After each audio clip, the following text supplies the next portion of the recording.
They absorb plasmids from their environment. With nearly 30 students, Miss Nash's class is full. At Yelm High School, it's either feast We call this the megaplex. or famine. Several of the classrooms here have sat empty all year long. It is disappointing because we know that we could easily have smaller class sizes if we could have more staff. Superintendent Chris Woods blames voters in Yelm, who 3 times since 2024 have rejected Yelm school levies. At the start of the year, the district laid off almost 20% of the staff, eliminated classes, clubs, and programs like drama.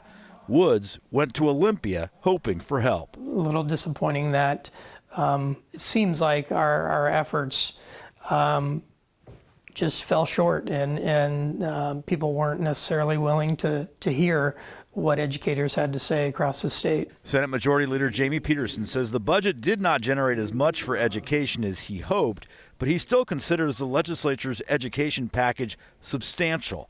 The budget calls for $1.5 billion in new education funding over the next 4 years, mostly in special education and operating costs.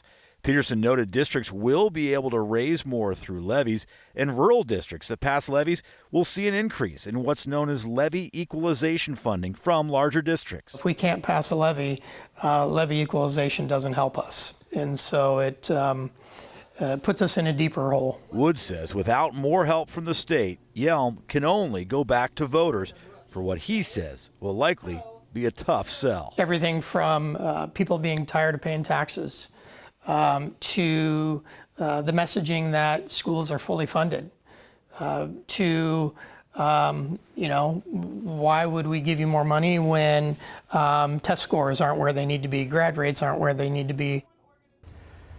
The superintendent says he is appreciative for that new funding that's coming in for special education and also for operating costs. He just says it's not nearly enough. They are looking at perhaps putting up another levy come November, but in the meantime, they're looking at deeper cuts, perhaps eliminating more electives, cutting all middle school sports. Everything's on the table, he says. Joyce? Is there just anything else the state can do to help a district like Yelm? Not without Yelm voters passing a levy, at least this year. The state lawmaker I spoke with today, Senator Peterson, he did say that they're aware of districts like Yelm. He says they will be going back next year and asking for more money, but at this point, they're going to need a levy to pass. Reporting in Yelm tonight, Drew, thank you.